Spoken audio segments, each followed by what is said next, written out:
Hi, everybody. I'm Melinda Emerson, the Small Biz Lady, America's #1 small business expert. And I'm so excited to welcome you to another episode of the Small Biz Chat podcast. Now, today we're going to be talking about story selling, how to turn around a business in tough times, and how to boost your brand. How to use story selling to boost your sales is key, and it's not how it used to be. So it's important to talk about it. And how would you know how to reinvent your business if things got really, really tight? And many of you are going through that right now. And how to build a brand will always be able to bring you in customer. So we're going to be talking with a small business expert who's going to teach us all how to do just that. If you're looking for ways to grow your sales, you are in the right place.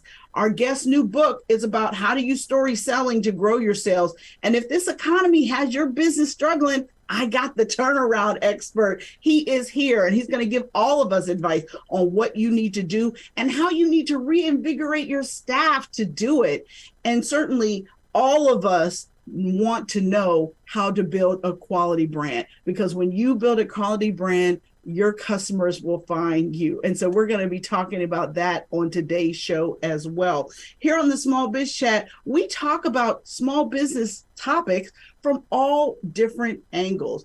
And think of it as a peer-to-peer mentoring program. You can't afford our advice, but we're giving it to you free today. And that is to fulfill our mission of the Small Biz Chat podcast to end small business failure. Now, the Small Biz Chat broadcast can be seen on my Small Biz Lady Facebook page and on YouTube. Please subscribe and share and leave us a comment. If there's a topic you want us to tackle, leave it in the chat or leave it in the comments, and we will be sure to address it on a future episode. Now, let me tell you who today's guests are. Our first guest is sales expert Bernadette McClelland, and Ted Santos. He is CEO of Turnaround Investment Partners, and small business expert Barry Moltz. And I am so excited to learn from all of them. Now it's time for me to introduce my very first guest, my good friend Bernadette McClelland, and she's going to kill me because I keep screwing up her last name.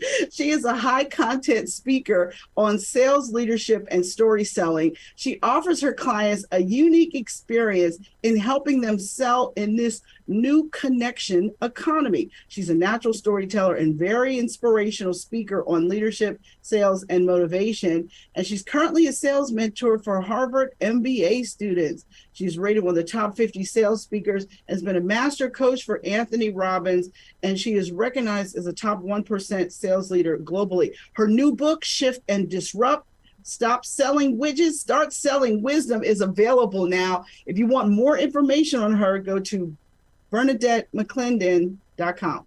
Bernadette, how are you? I am really good, Melinda, and it's well done. Like, I got to give you points. I think there was about 4 different varieties of McClelland. Blame it on my head and not on my heart. You know, I do my best. I know. It's wonderful, wonderful to see you and wonderful to be here. Now, Bernadette, you have an Australian accent, but you're coming to us from Denver, Colorado. Tell us how you ended up in the U.S. and how you became a small business, sales expert. Yeah, so look, I'm a practitioner, so I'm just like everybody else out there. I am still a salesperson. And you know, it's important that I walk my talk. I've been in corporate Australia for a number of years and stepped out into the world of small business, you know, a decade or so ago. Coming to America was a gift. Back in 2018, my husband and I just threw the dice and thought, let's see what it takes to become a resident of the United States. And I was extremely lucky. I submitted a proposal to immigration, and 12 weeks later was accepted. And I was granted an immediate green card, which is no tourist visa. I'm here as a resident, so you're stuck with me. And we're loving it here in Denver. We're absolutely loving it. So how did you become a sales expert? Oh, I'm not quite certain. I kind of like that experty part. I have grown up in companies in Australia like Xerox and Kodak and Computer Associates as a salesperson, and worked my way up from sales trainee. When I left corporate, I was one of, the senior executives, and I decided that, I believed that, back in the 80s, it was very much the whole approach to sales was very Glengarry, Glen Ross, very Wolf of Wall Street almost. And I just believed that there was another way to sell. And that is really bringing in our ability or our tendency to want to just be ourselves, to bring story into the equation and lose that real hustle, for want of a better word. And so I started to deliver trainings and work with businesses in Australia, and that's been ongoing now for a number of years, and I just love it. So tell me, how do you think that selling has been disrupted since the pandemic? Look, I think all of us have seen that shift, having to move from face-to-face to hybrid, or to online, 100% online for a couple of years. And now we're kind of moving into the hybrid world. I'm seeing more and more businesses are wanting their people to come back into the office and use the office as their base. I think one of the challenges for salespeople today is not being able to walk into a business or, walk into the door and find the person that you're wanting to get hold of. With businesses or with, decision makers still working from home, having the ability to kind of ring them or to contact them is a real issue at the moment. But, there's a flip side to that too.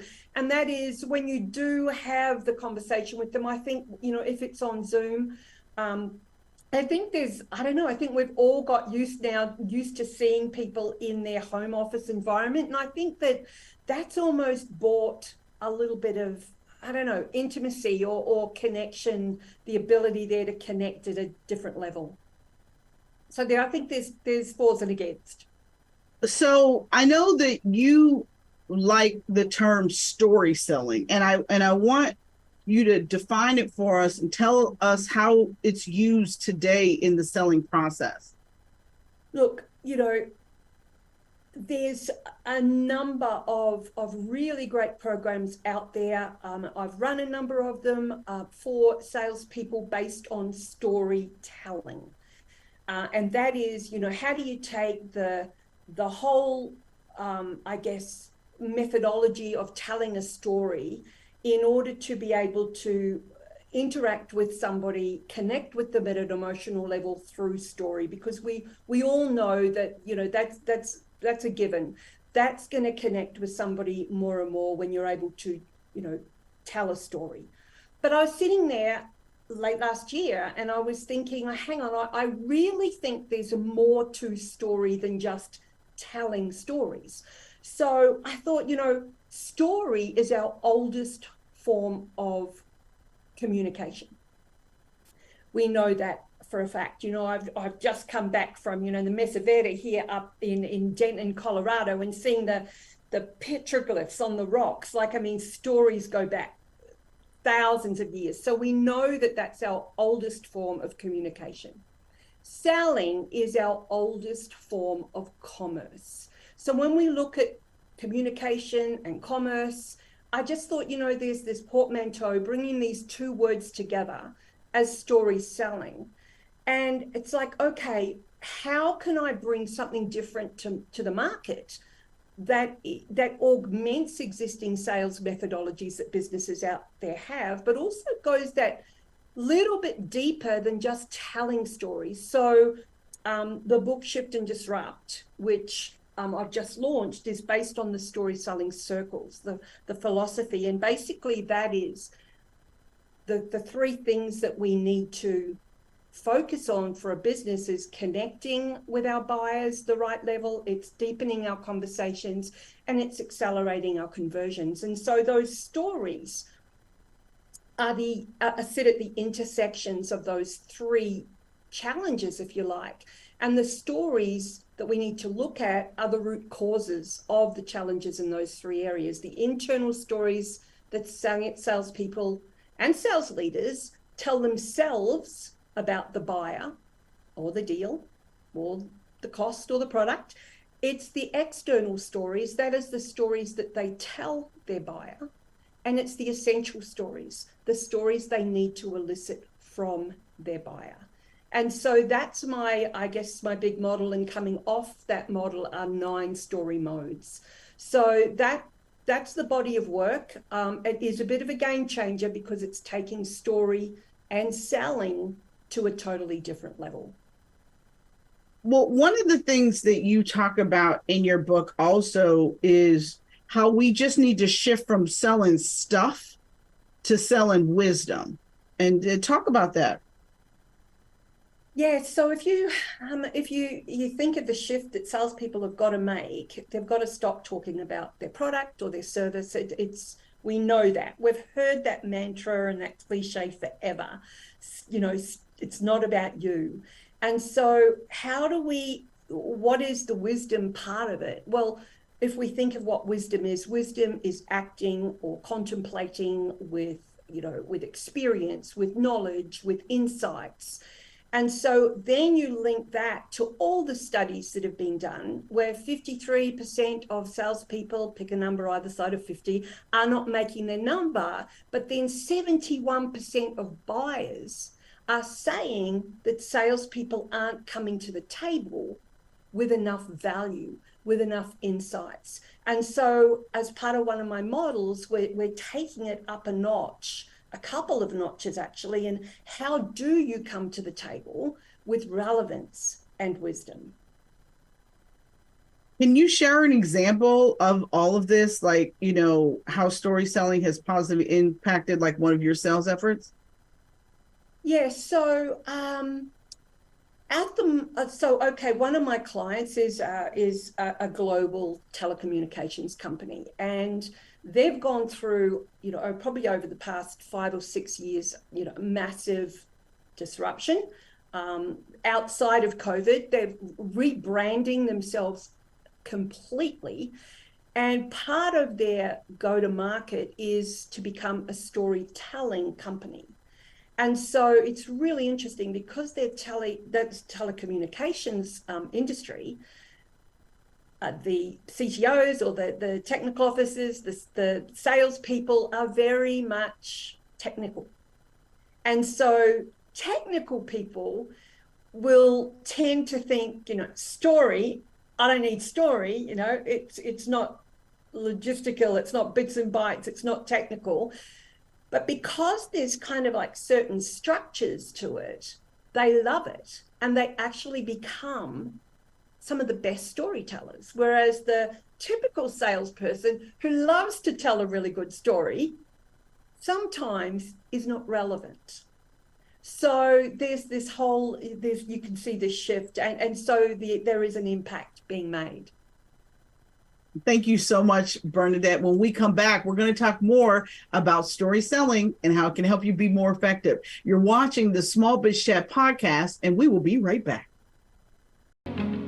Are you ready to become a boss?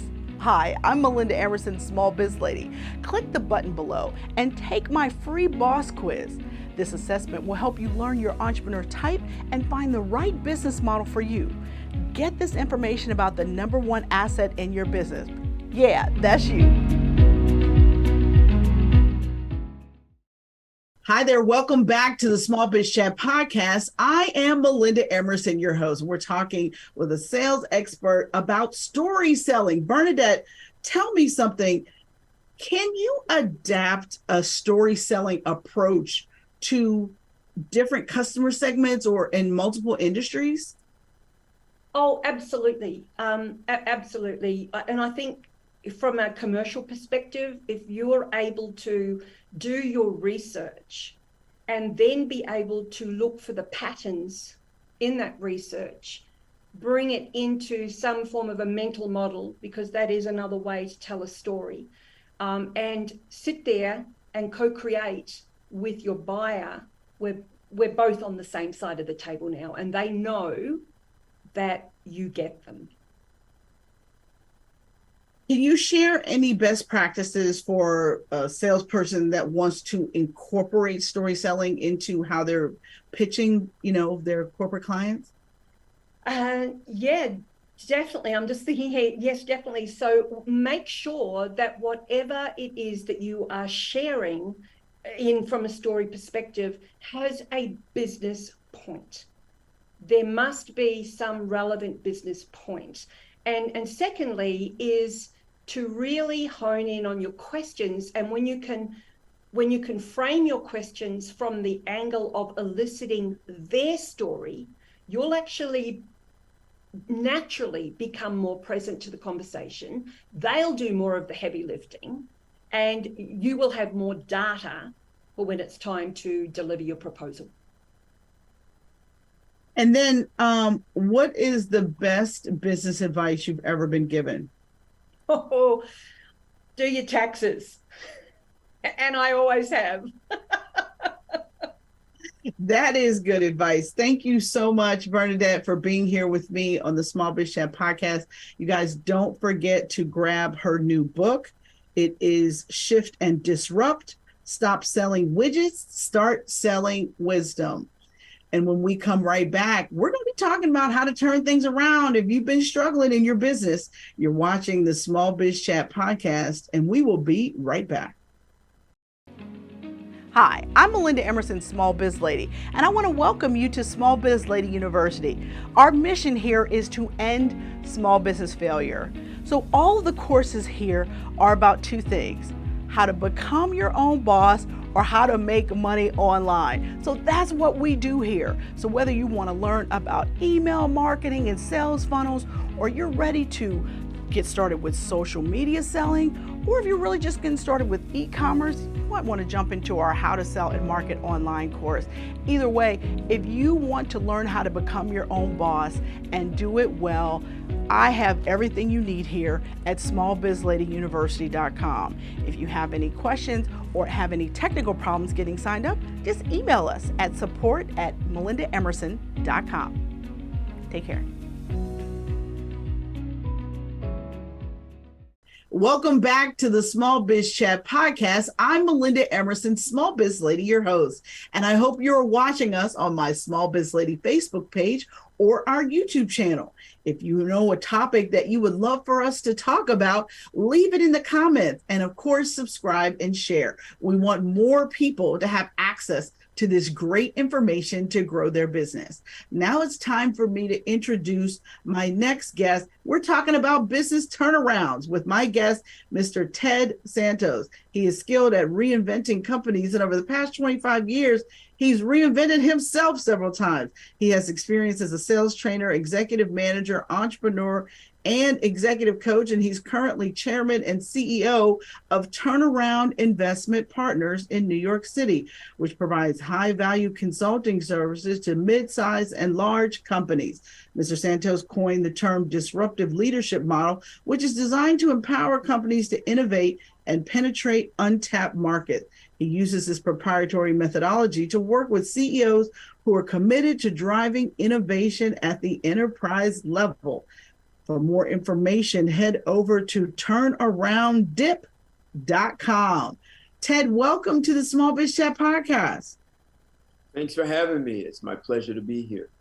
All right, so you got to tell me your backstory, because it sounds like you've had 10 jobs and you finally found the right one. So tell me, how did you get started as a turnaround specialist? Actually, I was doing it and didn't know I was doing it. So I was hired at a company as a salesperson, and I kept saying to the company was growing so fast, it was unsustainable. So in the sales meetings with the president, I kept saying, why don't we do this? Why don't we do that? And one day he said, hey, do you think you can run this company better than me? And I said, yes. He chuckled and said, I'll give you a shot. You have 30 days. And if you don't do it, I don't want to hear anything from you. And after 2 weeks, he said, the job is yours. So that wasn't turnaround in the way people think, but the company was going to crash and burn at the rate it was going. So it was really about stabilizing organizational structures. And then years later, I found myself in a company that was severely underperforming, 3 years of dropping revenues. And that was your typical turnaround.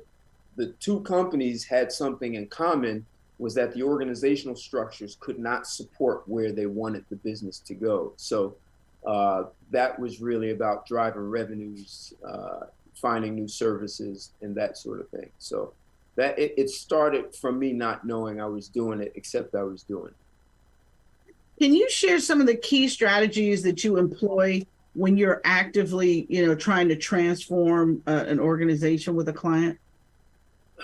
Sure. Well, if you want to turn around, it's really about driving sales. I mean, everyone knows sales is the lifeblood of your company. Well, I have a philosophy, and it revolves around disruptive leadership. And the philosophy is, if you're the CEO and you are not intentionally creating problems, you should be fired or retrained immediately. That's interesting. Why don't you tell me a little bit more about that? I'm like, what? Should be creating problems for your people to solve, which means that you are creating chaos in some ways and need to be able to navigate your people through that. So it's better probably to give an example. Steve Jobs is probably a great example of someone who disrupted the organization.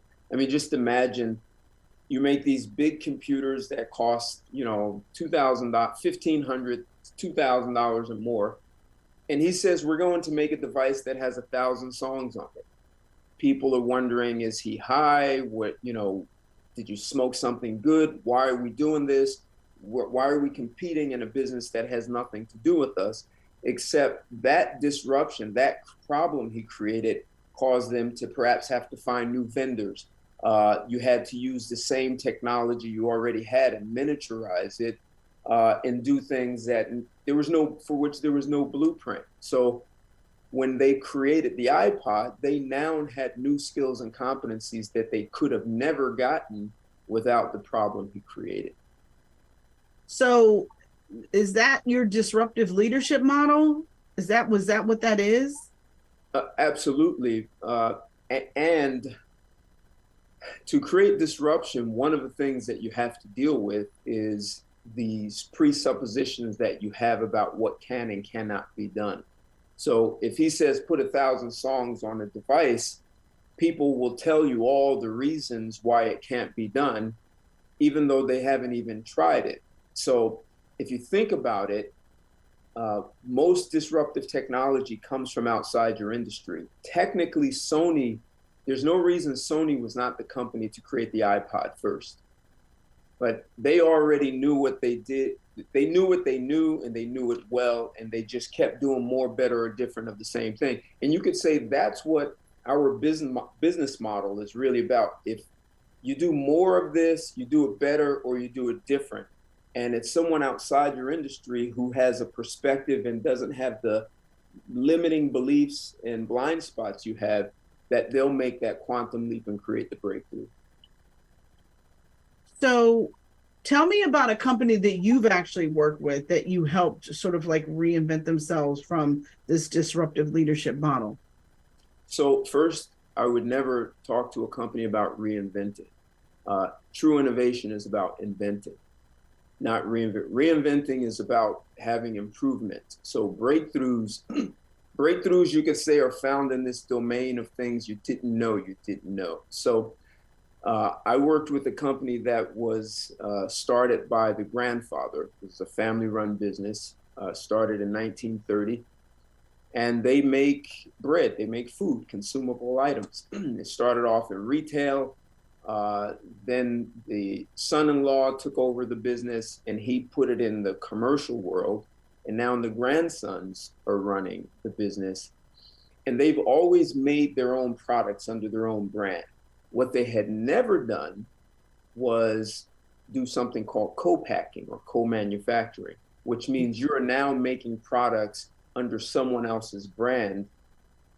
And that grew the business so fast that it was incredible. So it didn't destroy what they were already doing, which was making their own brands, but in some ways it helped them with their own brands because it helped them look at other snacks and things they had never done, maybe they wanted to do, and now they knew that they could. What to co-pack meant you needed new equipment, you had to retrain your people, you had to alter your financial systems to look at margins. So that was a breakthrough, and it was something they wanted to do and didn't know how to do it. That sounds great. It's almost like they freed up excess capacity to do other stuff, by co-packing their main product. That sounds really good. So often I read that you believe that if the business doesn't have the right leader, really a turnaround really can't happen. So what are the key traits you think of a successful, turnaround leader? So a turnaround leader, one of the things that they are responsible for is creating a high performing culture. And one is the first one we've already talked about, not being afraid to cause disruption. The second is a CEO is responsible for creating an environment that allows people to perform at a high level, which includes people sometimes failing. So if you have failure as, hey, if we can't fail or you're fired, people won't push the envelope and they won't go beyond, they won't create the iPod. They'll just do more, better, or different, which is probably what got you into trouble in the first place. So, I'm trying to think of a company that sort of threw their hat over the wall and just did whatever it took to get it even. Oh, Chrysler is a perfect example with the minivan. Mm-hmm. They were in trouble. They were failing. And Lee Iacocca said, we're not going to make a station wagon on steroids. We're going to make a minivan. We're going to make a van that's mini, and it's for families. And it was a huge risk. And they took it, and it worked. And it allowed them to dominate market share with minivans. No, I remember all of that. So what are your methods to turn around poor performing employees? So oftentimes, and I know your other guest was talking about stories, but oftentimes people have stories in their head. So when I talked about how an industry can have presuppositions about what can't be done, a lot of times people have stories in their head about the boss or about the company. It's like, or what we can't and can't do. And you didn't have to hire this big consulting firm. I knew that information, but it's like, I'm not going to tell you because you're not going to reward me. So people often make up things in their head about what they think their limits are. And sometimes, almost all the time, a lot of their limits and their blind spots are the result of some past event in their life that has created a mental barrier and they can't break through it. That's really an important point. Can you share some of your challenges or obstacles that you've discovered as you try to help a business, sort of like transform itself? An obstacle. So I worked with a company that had a very aggressive acquisition strategy. The CEO bought about 8 companies in a very short time period, and now he needed them to integrate as one organization. And they were competing with one another instead of working with one another. So they were all selling almost to the same person in an organization, but they wouldn't share leads, they wouldn't talk to one another. And so what people call post-integration strategy, but most people don't realize most M&As fail because they never realize the intended value of the acquisition. And it's because human beings don't work together. You can integrate financial structures, IT structures, operations, but when it comes to people and their turf wars, that becomes a big challenge. And And once again, like the last question, a lot of times people have stories about the other peoples and the other companies and management. And sometimes you may take, in this case, this gentleman bought a company and the CEO was running a $6 million business, but now he was going to be the head of a $40 million division, which meant he needed a different mindset, new skills, competencies to be able to run this larger enterprise. Well, how do you balance sort of like the need for innovation and disruption with the importance of maintaining stability and continuity within an organization? Oh, you mean creating a problem and not destabilizing everyone so much that they fall apart, like that kind of thing? That's exactly what I'm saying. Yes. So that is the part of why so many breakthrough initiatives fail in organizations, because they don't do that. People know what can't be done, as I was saying, and they often run out of time and they run out of budget because people spend so much time thinking about why this is so difficult, why are we doing this? And then their competitor does it and they have to play catch up. So one of the things that works, so in that business where I said they had a lot of acquisitions, you find champions in the company. That's one way. And these people may not have a title as leader, but people look to them because they have some level of leadership skills. And you create others. So I often ask people to do things that they've never done and don't know how to do. And they may spend some time trying to convince me that I'm overestimating them and they can't do it. But when you talk them through, I need you to accomplish this, and they do it, they come back with an accomplishment they didn't think they could do. And they have a level of confidence that they would have never had in the past. So if you do that throughout your organization and have people work on things, they'll accomplish A, and then you can get them to B and C, and you can get them to a much higher level, but they didn't know they could get there before. I love it. I love it. I so completely agree with what you are saying. And when we come back on the Small Biz Chat podcast, we're going to be talking more with Ted Santos about turning around your business. We'll be right back. Stay with us. Are you ready to become a boss? Hi, I'm Melinda Emerson, Small Biz Lady. Click the button below and take my free boss quiz. This assessment will help you learn your entrepreneur type and find the right business model for you. Get this information about the #1 asset in your business. Yeah, that's you. Welcome back to the Small Biz Chat podcast. I'm Melinda Emerson, Small Biz Lady, your host. And we're talking with Ted Santos about reinventing a business, turning around a business, and all that jazz. Ted, okay, so help me. How do these strategies that you talk about work within a sales organization, like the skills with mindset and shifting to penetrate an untapped market? That's the sales organization's job. And how do you help them get there?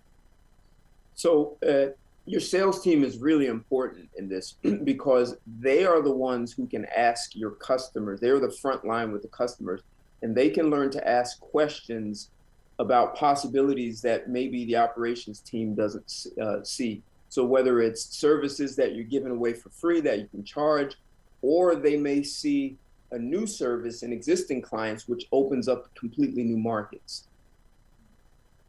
So what about an aspiring entrepreneur, like a new entrepreneur with a smaller company? Maybe they have 1 or 2 employees, maybe 1 salesperson.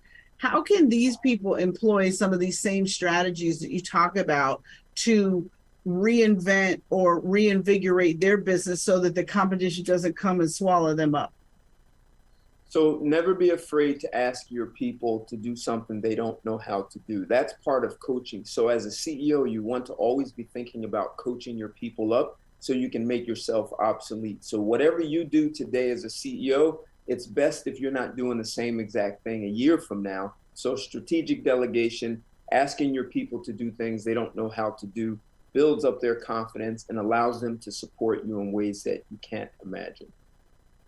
I love that. I love that so much. And then lastly, what is the best business advice that you've ever been given? I have a great network of CEOs that I know, and the former CEO of Dun & Bradstreet, in many of the conversations we've had, he said, when you have your direct reports, you ideally want someone who can do 95% of their job without any input from you. It's that 5% that they come to you and they need support resources to get that done. If they are coming to you for more than 5%, you may have the wrong person in that position. I like that. I like that. That's very, very wise. Thank you so much, Ted, for all of your valuable advice. And stay with us. We're going to pull you back in a minute. But next, we're going to be talking with a small business expert who's going to teach us all how to boost our brand. You're watching the Small Biz Chat podcast, and we will be right back. Hi, I'm Melinda Emerson, Small Biz Lady, and I want to welcome you to Small Biz Lady University. Our mission here is to end small business failure.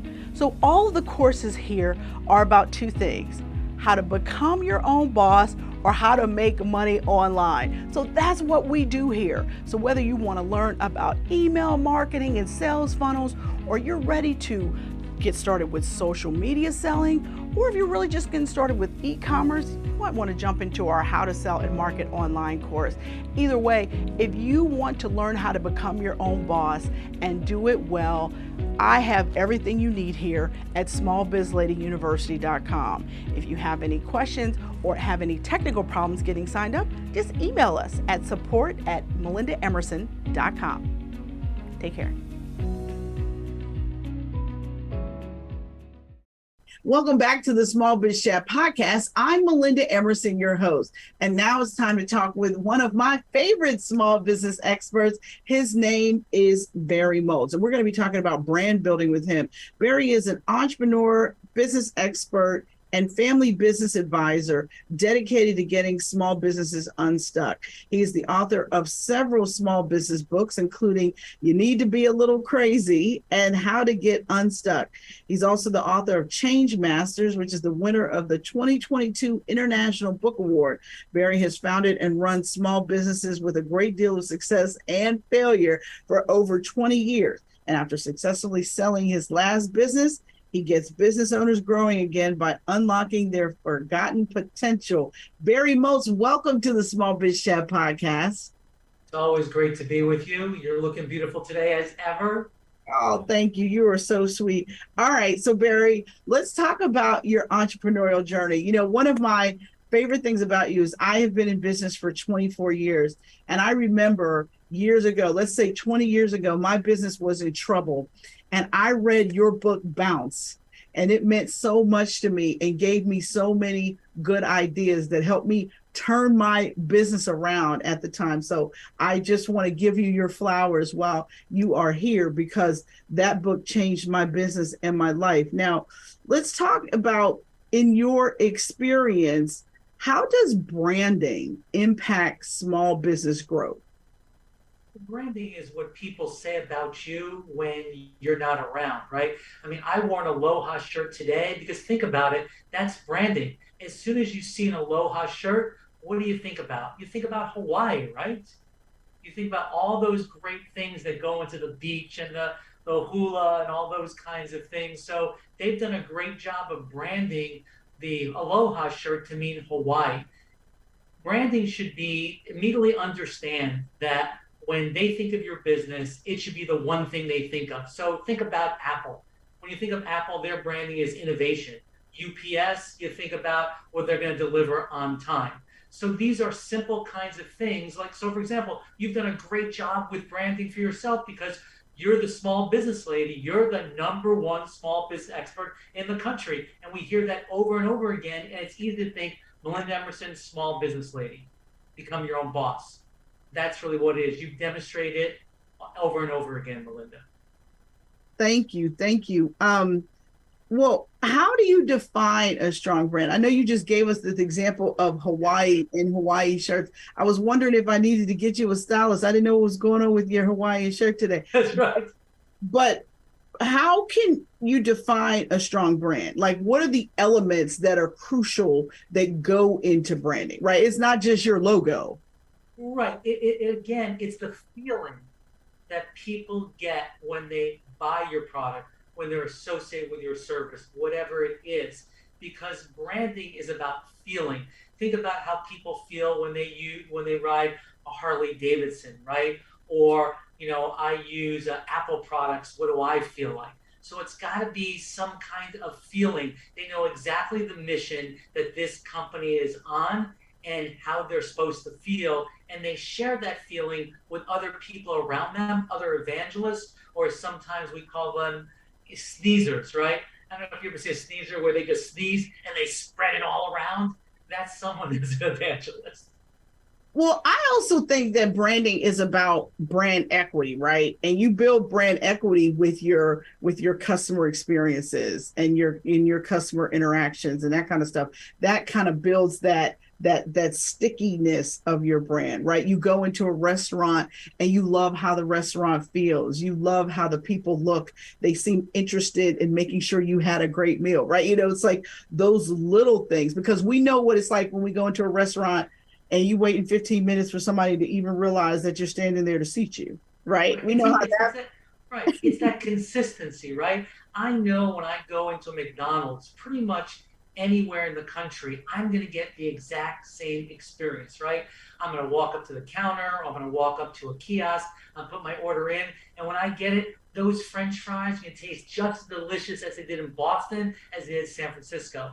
So that's brand equity, the consistency of delivering the same product or experience of what the customer expects. So I'm going to throw you a curveball. What about when a company decides to rebrand themselves? Right. Oh, so like Twitter? Oh, let's talk about them for a second. So what happens if you go from an amazing brand that everyone recognizes? You don't even have to say the word Twitter because the bird told you it was Twitter. And then somebody decides, oh, you know what? Let's change that to a black X.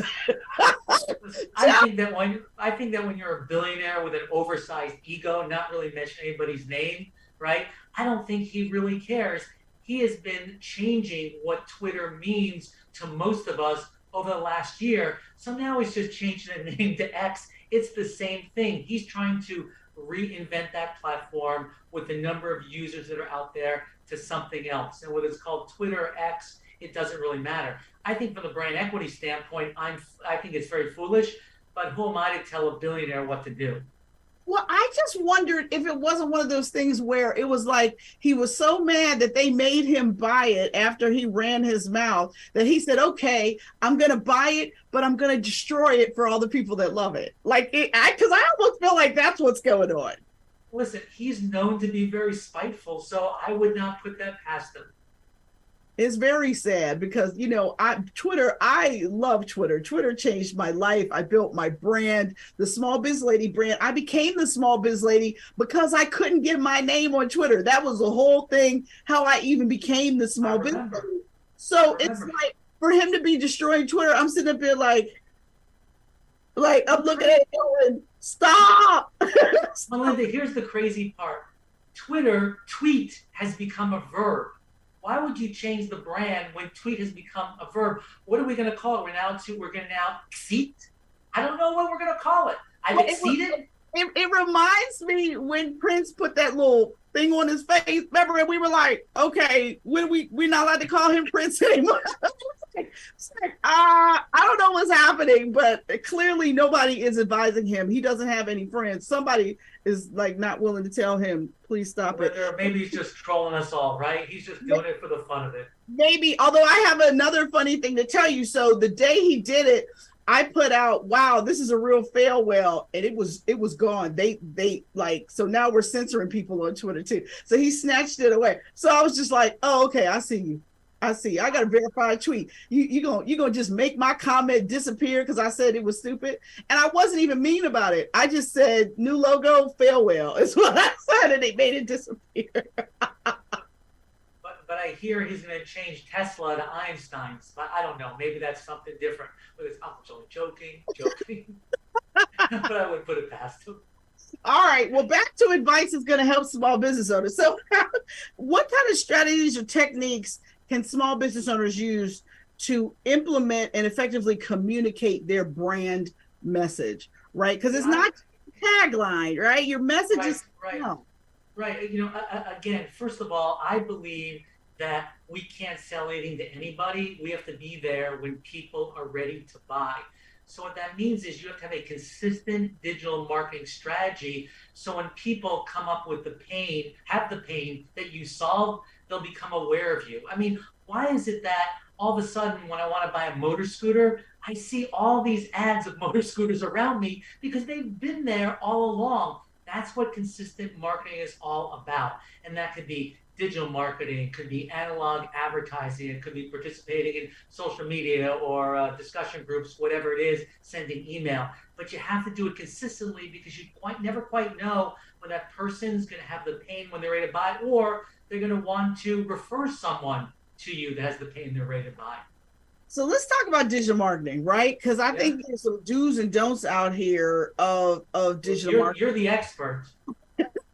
I am, but I'm asking you the question. So when it comes to social media marketing, what is the best strategy? Like, how do you figure out what platforms you need to be on?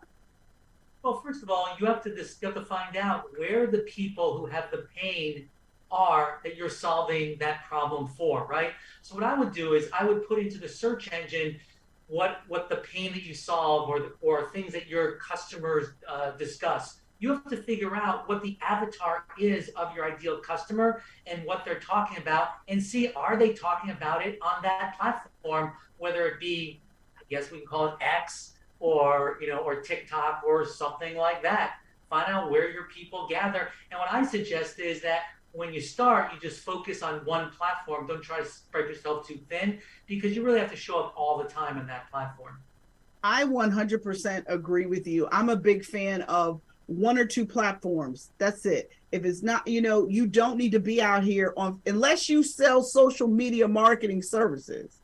You do not need to be on 5 or 6 social media platforms.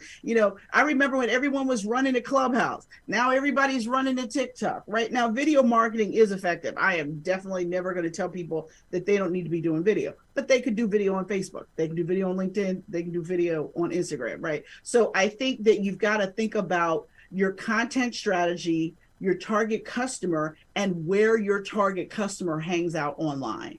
And you brought up a very good point, Melinda. You have to think about your content strategy, right? You should have a content calendar to make sure that in a certain period of time, you're covering all the pain points that your customers or prospects really care about.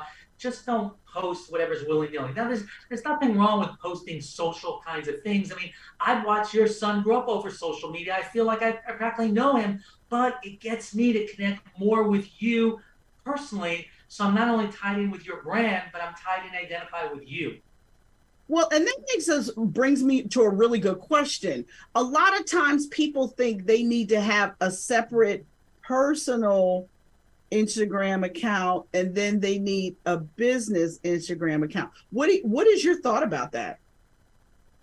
I guess it depends on what your brand is, right? But I think for people like you and me, our brand is us, right? It's hard to differentiate us between our brand and our business. But if I was running Starbucks, I would have a personal Instagram page because there's one for Starbucks. So I think, again, it all depends. Right. But I think that it's really hard to separate business and personal separate out from each other. People want authentic human people. So that's why I think it works these days. And that was what I was just about to say. I think that it's hard to separate your business and you, because you're selling you before you get a chance to sell your stuff, right? And so I do feel like the accounts need to be aligned, but I do recognize you and we sell information, right? So we're a little bit different than somebody with a restaurant or a gym, but at the same time, it'll still enhance the restaurant or the gym for us to know who runs it, who owns it, right? Right. And I think you want to be authentic. I mean, there's some things that I won't post. I mean, Melinda, you know that every 5 years, my wife and I, we get back into our wedding clothes that we got married in 30 years ago, right? And we take a picture. Well, at the 30th year, my wife wanted to wear the tuxedo and I had to get into the dress. But I didn't post that because I had a reputation to worry about. So I don't post everything. Yes, be selective. Everybody doesn't need to know everything, right? Be strategic. Exactly. So I did look pretty good in that wedding dress. Let me tell you that. I saw that picture, so I did think you looked pretty good. I didn't see those legs, but I thought you looked pretty good. But let's talk about the common mistakes people make with branding. You know, it's like you spend all this time building your brand, but it's really easy to kind of shoot yourself in the foot, isn't it? Yeah, I think there are two things. One is they don't know who their avatar is. They don't know who their target customer is, right? And be incredibly specific because, as you know, you can be much more successful in the very beginning, especially if you niche down. So your target is a 27-year-old guy that's not married, that doesn't have a job, but graduated from college. And get really, really specific on what that is, and then keep pounding away on that over and over again. One of the biggest mistakes folks make is that they try marketing, and after a month or two, it doesn't work, so they stop doing it. It's not a month or two type of endeavor. It's over and over and over again. I mean, think back on one of the reasons, and I hate to mention the former president's name, but why did Make America Great Again become so successful? Because every single time he mentioned over and over and over again, and it was on hats, and it was on flags, and it was on banners, he had one message, and that's what we have to do as small business owners, is one thing over and over again. I mean, Melinda, you do that especially good. You're the small business lady. You're the #1 expert, right? You say that over and over again, and that is important. And it takes years of doing that for people to remember. Oh, it definitely takes years. I mean, when I think back to when I first became Small Biz Lady on Twitter, I worked my behind off 9 to 5, 5 days a week on Twitter for 2 years before anybody really paid any attention to me. You know, which means I did it for 2 years and made no money doing it, right? Like before people really started paying attention to me. So and that was 14 years ago, right? So I will say that it's one thing to build a brand, but then how about maintaining one, right? Let's talk about how hard is it to maintain a brand? I think it's hard because we spend so much time attracting people to come through the front door of our business. We let the people who are existing customers escape through the back door. We should spend as much money at retaining the people we have and making sure they have successful experience with us on an ongoing basis than chasing new people. But we don't do that. You know, our salespeople are on commission, but we barely pay our customer experience folks, and that's just wrong. We all know it's a lot easier to keep the folks we have than to go get new business, but we don't act that way because we love the chase, right? Oh yeah. And I'll double down on that even more. An existing customer is 60% more likely to buy from you than a new customer. A new customer only closes 5 to 20% of the time.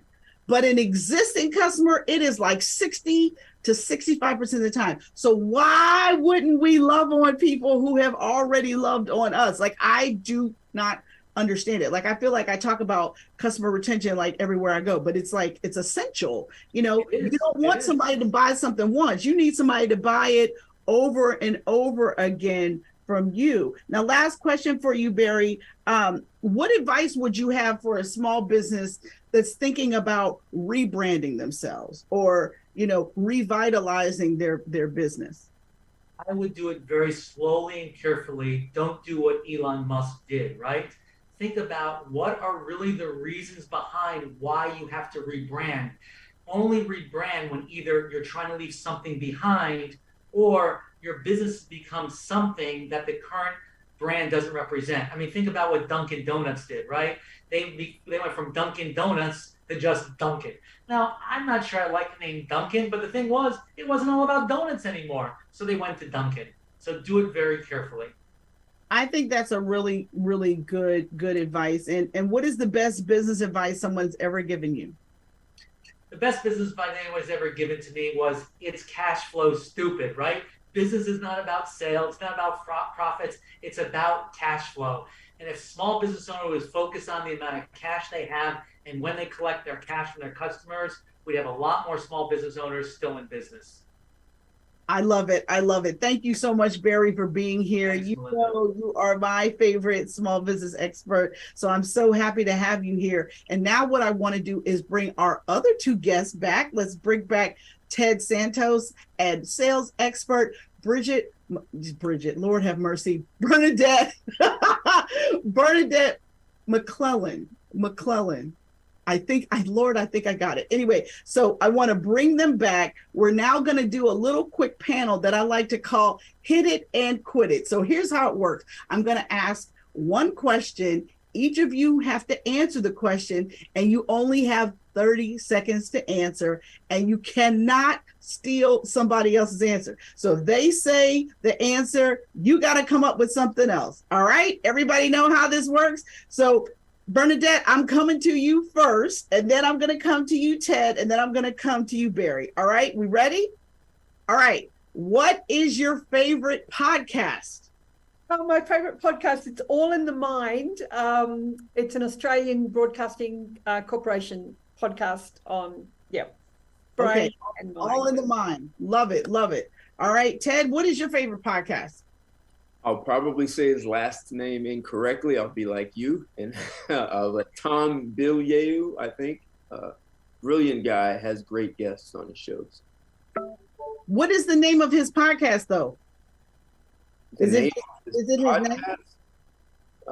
That's a good question. I just...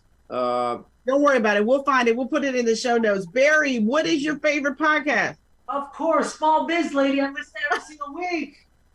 There's no other one that compares except maybe mine, the Small Business Radio Show, but I don't really listen to it since I do it. But Small Business Lady, you gotta listen.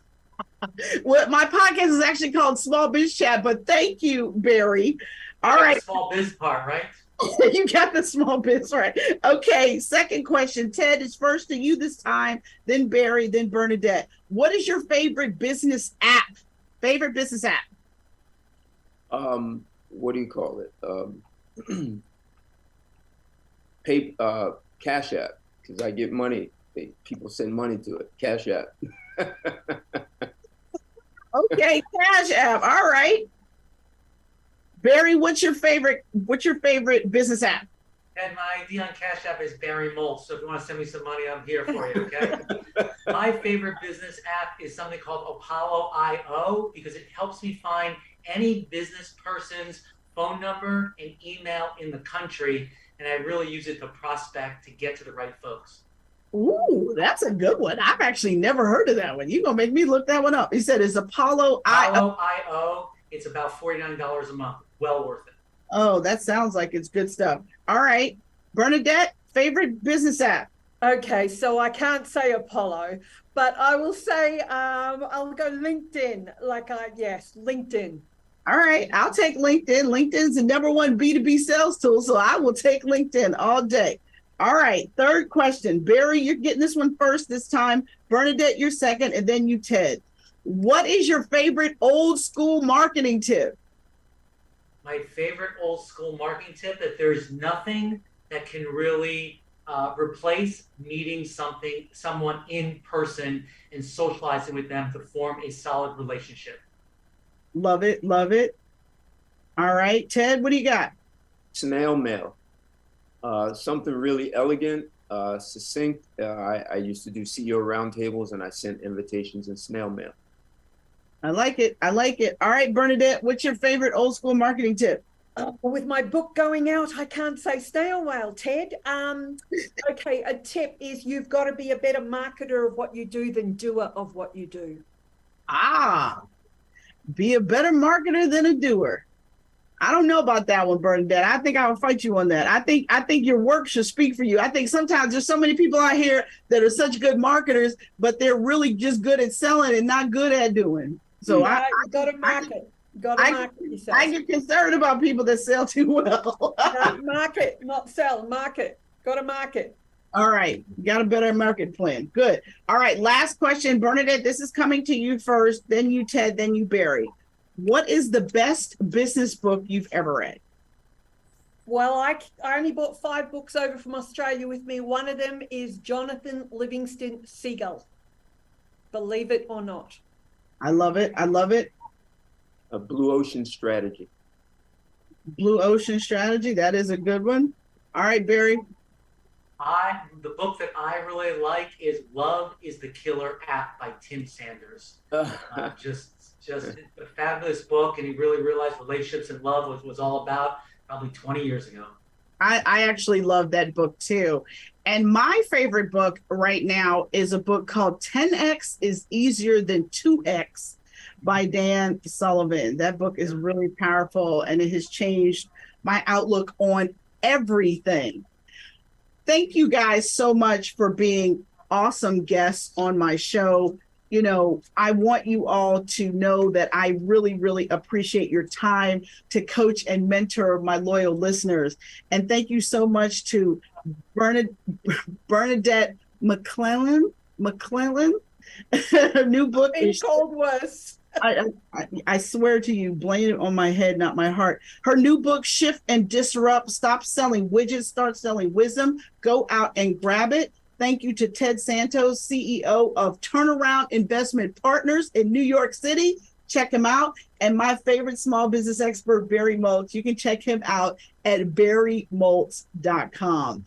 Thank you all for joining me for this episode of the Small Biz Chat podcast. If you are an inspiring author, speaker, coach, or consultant, I want to invite you to join me in Philadelphia, September 21, 22, and 23 for Brand in Demand Live. I'm going to teach you what you need to know to elevate your brand so that your target customers come to you. And just for being a fan of the Small Biz Chat podcast, I got a discount code for you. So if you head over to smallbizladyuniversity.com/brand in demand live, use my code SBL School, and you'll get a discount off a VIP ticket.